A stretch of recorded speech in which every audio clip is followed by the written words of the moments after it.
السلام علیکم، welcome to my YouTube channel Ibrahim's mom vlogs. تو آج میری ویڈیو جمعے کے دن کے حساب سے اسلامی تعلیمات پر مشتمل ہے، اور انشاءاللہ ہر جمعے ہماری ویڈیو میں کوئی نہ کوئی اسلامی تعلیم، انفارمیشن اور مسئلہ مسائل کو ہم ڈسکس کریں گے۔ تو سب سے پہلے ہم جانتے ہیں کہ آج جمعہ جو کہ تمام دنوں کا سردار مبارک ہے، تو جمعہ جو ہے وہ بہت مبارک دن ہے، تو اس لیے ہم اپنی ویڈیو کا آغاز درود پاک سے کریں گے، کیونکہ اللہ پاک نے بھی فرمایا ہے قرآن پاک میں، ان اللہ و ملائکتہ یصلون علی النبی یا ایھا الذین آمنوا صلوا علیہ وسلموا تسلیما۔ ترجمہ: بے شک اللہ اور اس کے فرشتے درود بھیجتے ہیں نبی پر، اے ایمان والو تم بھی خوب درود و اسلام بھیجو۔ حضور پاک صلی اللہ علیہ وسلم نے جمعے کے بارے میں فرمایا، اللہ نے جمعے کے دن کو تمہارے لیے عید کا دن بنایا ہے۔ جو شخص نماز جمعہ کے لیے آئے اسے چاہیے کہ غسل کرے، اور اگر ہو سکے تو خوشبو لگائے، اور مسواک کا اہتمام ضرور کرے، اور ناخن کاٹے، اس سے بیماریاں نکال کر اس میں شفا داخل کی جاتی ہے۔ تو اگر حضور پاک صلی اللہ علیہ وسلم کا نام کسی بھی ذکر میں یا کہیں بھی ہمیں سنائی دیتا ہے، اور اگر ہم اس پر درود و سلام نہ بھیجیں تو وہ شخص بخیل ہو جاتا ہے، بخیل ہوتا ہے وہ شخص۔ تو اسی طرح اللہ پاک نے سورۃ الجمعہ میں بھی جمعے کی فضیلت بتائی ہے، اور بتایا ہے کہ اے ایمان والو، جب جمعے کے دن نماز کی پکار لگائی جائے یعنی اذان دی جائے تو تم اللہ کے ذکر کی طرف دوڑے چلے آؤ، کاروبار چھوڑ دو، یہ تمہارے لیے بہتر ہے اگر تم علم رکھنے والے ہو۔ اس سے یہ ثابت ہوا کہ جمعے کے روز ہمیں اپنے تمام کاروبار، تمام دنیاوی گھریلو کام کاج سب کچھ چھوڑ کر صرف اور صرف یہ دن اللہ تعالیٰ اور اس کے رسول کے ذکر و اذکار کے لیے مخصوص کر دینا چاہیے۔ درود پاک کی جو فضیلت ہے وہ اتنی زیادہ ہے کہ اگر ایک مسلمان، سچا مسلمان اس فضیلت کو سمجھ لے تو وہ دنیا اور آخرت دونوں میں کامیابی آرام سے پا سکتا ہے۔ درود پاک کی فضیلت سب سے بڑی یہ ہے کہ درود پاک پڑھ کر دل کو بہت سکون ملتا ہے، اور وہ شخص بخیل ہے جس نے حضور پاک صلی اللہ علیہ وسلم پر نام حضور پاک کا سنا مگر درود نہ بھیجا۔ تو چلیں ہم ایک پیارا سا درود پاک پڑھتے ہیں۔ بسم اللہ الرحمن الرحیم، اللہم صلی علی محمد وعلی آل محمد کما صلیت علی ابراہیم وعلی آل ابراہیم انک حمید مجید، اللہم بارک علی محمد وعلی آل محمد کما بارکت علی ابراہیم وعلی آل ابراہیم انک حمید مجید۔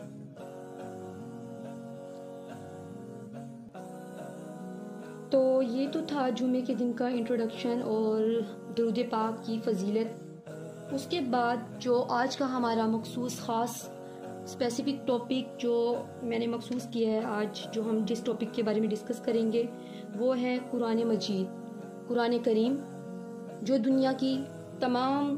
کتابوں کی، تمام دنیا کی انسانوں کی اور پوری دنیا کی بادشاہ ہے۔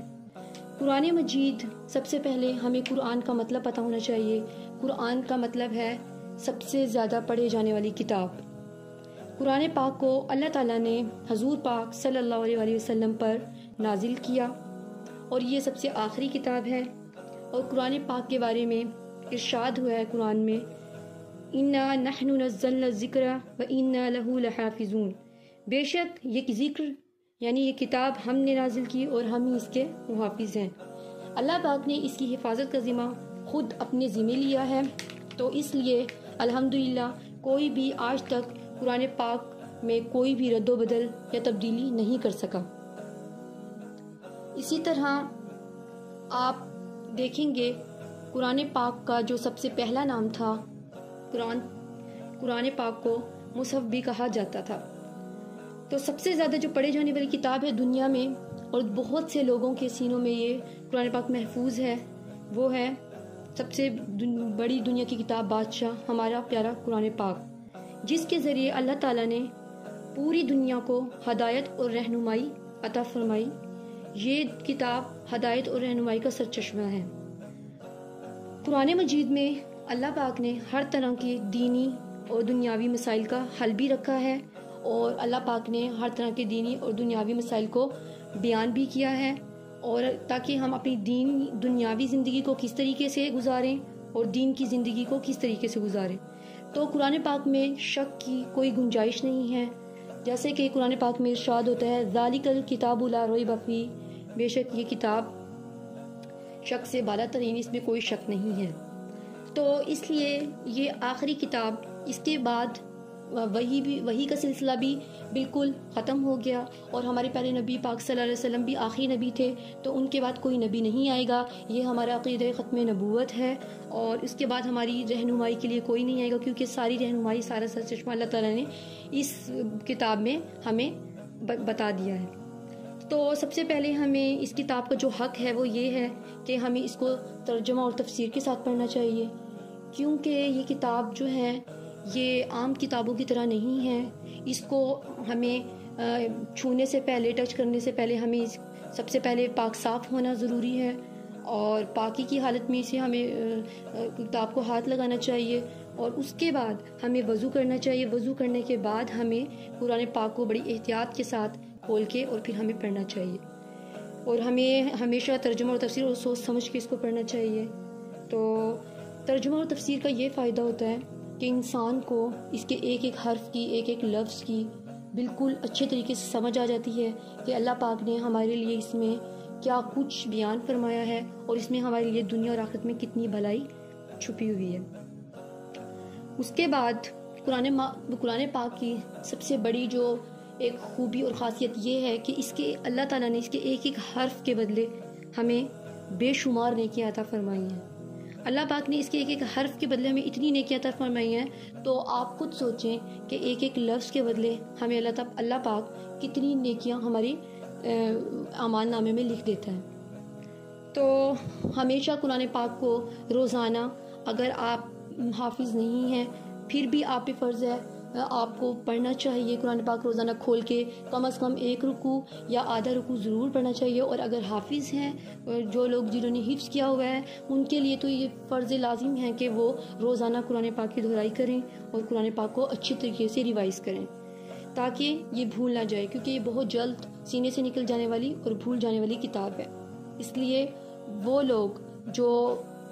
حفظ کرتے ہیں انہیں سب سے پہلے اس کی ذمہ داری کا پتہ ہونا چاہیے، کیونکہ یہ کوئی کھیل نہیں ہے، یہ کوئی مذاق نہیں ہے، یہ بہت بڑی ذمہ داری ہے۔ اللہ تعالیٰ حافظوں کو چنتا ہے کہ کس کو یہ تحفہ کس کے سینے میں اتارنا ہے، تو اگر اللہ تعالیٰ ہمیں چنتا ہے تو پھر ہمیں بھی اس تحفے کی قدر کرنی چاہیے، اور ہمیں بھی اس کی حفاظت کرنی چاہیے، روزانہ اس کو ریوائز کر کے، اس کو سمجھ کر پڑھنے کی اور اس کی تلاوت کرنے کی۔ تو اللہ پاک ہم سب کو اس پہ عمل کرنے کی، اس کو سمجھنے کی اور اس کو آگے پھیلانے کی توفیق عطا فرمائے، آمین ثم آمین۔ اور اس کے بعد حضور پاک صلی اللہ علیہ وسلم نے بھی قرآن پاک میں فرمایا ہے، قرآن پاک کے بارے میں فرمایا ہے کہ تم میں سے بہترین شخص وہ ہے جو علم سیکھے اور سکھائے، یعنی کہ قرآن پاک خود بھی پڑھو اور آگے بھی پھیلاؤ، آگے بھی دین کی اور اسلامی تعلیمات کی روشنی سے سب کو منور کرو۔ اور قرآن پاک جو ہے یہ دعاؤں کا بھی مجموعہ ہے، اس میں شفا بھی ہے، اس میں رحمت کے خزانے بھی چھپے ہوئے ہیں، اس میں اور بھی بے انتہا فوائد ہیں انسان کے لیے، اگر اس کو سوچ سمجھ کے اور اگر اس کو ہم دل لگا کے پڑھیں تو۔ اس کے بعد قرآن پاک کی جو سب سے اہم خوبی ہے وہ یہ ہے کہ یہ ہمارے دلوں کو، جو ہمارے بے قرار اور بے چین دل ہیں، بے قرار روحیں ہیں، ان کو سکون بخشتا ہے۔ دنیا میں کوئی بھی ایسی کتاب نہیں ہے، کوئی بھی ایسا ذکر نہیں ہے، کوئی بھی ایسا ذکر نہیں ہے جو کہ ہمیں سکون بخشے، کوئی بھی ایسی چیز نہیں ہے، لیکن قرآن پاک کے بارے میں اللہ پاک نے خود فرمایا ہے۔ تو اللہ پاک نے قرآن پاک میں انسان کے سکون کے بارے میں فرمایا کہ بے شک دلوں کا سکون کسی عارضی شے پا لینے میں نہیں بلکہ اللہ کے ذکر میں ہے۔ تو جس طرح بیمار ہونے کی صورت میں کھانے کی لذت محسوس نہیں ہوتی، اسی طرح گناہوں کی موجودگی میں عبادت کی لذت محسوس نہیں ہوتی۔ اللہ کریم ہمیں سجدوں کی لذت عطا فرمائے، آمین ثم آمین۔ قرآن کریم کے بہت سارے نام ہیں، اور قرآن کریم کو جو سب سے اس کا پہلا نام تھا، اسے قرآن کریم کو مصحف بھی کہا جاتا تھا۔ اس کی بہت بڑی جو اس کی تعارف ہے، پھر اس کے اندر اس کے فضائل، اعمال، ہم سب کچھ ڈسکس کریں گے۔ تو اس کی جو سب سے پہلی صورت جس کو اللہ تعالیٰ نے جو یہ شروع ہوتی ہے شروع ہوتا ہے جو سب سے پہلے سورہ فاتحہ جو کہ قرآنی ترتیب سے ہے، لیکن جو نزولی ترتیب ہے وہ کوئی اور صورت تھی، وہ تھی سورہ علق،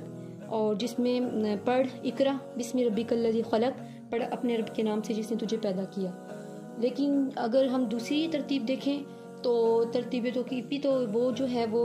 سورہ فاتحہ سے شروع ہوتی ہے۔ تو اس طرح ہم آج قرآن پاک کی جو ہے پہلی صورت سورہ فاتحہ، اس کا ہم آج تلاوت کریں گے، اور ہم کوشش کریں گے کہ ہر فرائیڈے ہم قرآن پاک کے ایک ایک رکوع کو ہم پڑھیں اور اس کو سمجھیں اور آگے پھیلائیں۔ تو اللہ تعالیٰ ہماری اس عبادت کو قبول کرے، اور اللہ پاک ہمیں زیادہ سے زیادہ قرآن پہ عمل کرنے کی توفیق عطا فرمائے اور اس تعلیم کو آگے پھیلانے کی توفیق عطا فرمائے۔ تو آج ہم قرآن پاک کا آغاز کرتے ہیں۔ اللہ پاک ہماری اس آغاز کو قبول و منظور فرمائے، اللہ پاک ہمیں اس پہ عمل کرنے کی توفیق عطا فرمائے، اور اللہ پاک ہمیں اس اسلامی تعلیمات کی روشنی کو آگے پھیلانے کی توفیق عطا فرمائے۔ تو ہم انشاءاللہ کوشش کریں گے کہ ہر فرائیڈے ہم ایک رکوع یا آدھا رکوع ضرور پڑھیں اور اس کو سمجھ کے پڑھیں اور اس کو آگے پھیلائیں۔ تو چلیں ہم شروع کرتے ہیں اپنی تلاوت۔ بسم اللہ الرحمن الرحیم، سورۃ الفاتحہ۔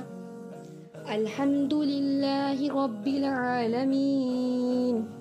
الرحمن الرحیم، مالک یوم الدین، ایاک نعبد و ایاک نستعین، اہدنا الصراط المستقیم، صراط الذین انعمت علیہم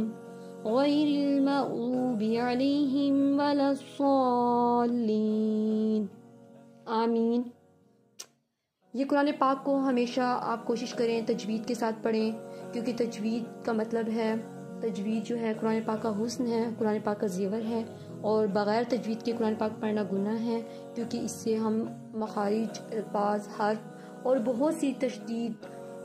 تجوید کی غلطی کر بیٹھتے ہیں۔ تو اس لیے ہمیشہ قرآن پاک کو تجوید کے ساتھ پڑھیں، سوچ سمجھ کے پڑھیں، اور جو اس کے حرف ہیں ان کو صحیح جگہ سے ادا کرنے کی کوشش کریں۔ تو آپ یہ دیکھیں کہ ہم نے سورۃ الفاتحہ کو آج تلاوت کی ہے، سورۃ الفاتحہ کی۔ اللہ پاک ہماری اس تلاوت کو قبول و منظور فرمائے، اور اللہ پاک ہمیں اس پہ عمل کرنے کی توفیق عطا فرمائے، ہمیں اس کو سمجھنے کی توفیق عطا فرمائے۔ انشاءاللہ ہم اس سلسلے کو جاری رکھیں گے، اور اللہ پاک ہمیں اس کو جاری رکھنے کی توفیق عطا فرمائے۔ اور ایک بات ہمیشہ یاد رکھیں، جمعے کے دن سورۃ الکہف اور سورۃ الجمعہ کی ضرور تلاوت کیجیا کریں،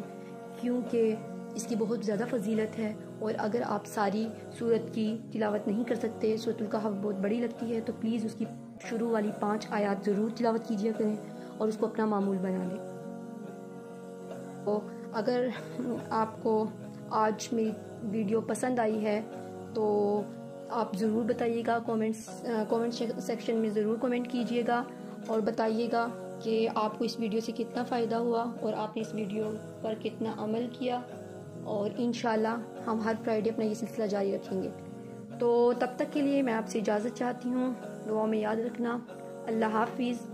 اور آج کے لیے ایک سب سے اچھی بات جو میں کہنا چاہوں گی کوٹیشن میں، وہ یہ ہے کہ سب سے بہترین انسان وہ ہے جو دوسروں کو فائدہ پہنچائے۔ تو اس لیے ہمیشہ ایک بہترین انسان بنے، کیونکہ ہم نے اس دنیا سے چلے جانا ہے اور جانے کے بعد واپس لوٹ کے نہیں آنا۔ تو ہمیں چاہیے کہ ہم اس دنیا میں جو اچھے اعمال ہیں وہ ساتھ لے کر جائیں، خالی ہاتھ نہ جائیں۔ تو اللہ پاک ہم سب کے لیے آسانیاں فرمائے، ہمیں ایمان پہ خاتمہ کرے ہمارا۔ تب تک کے لیے آپ سے اجازت چاہتی ہوں، اللہ حافظ، بی ہیپی۔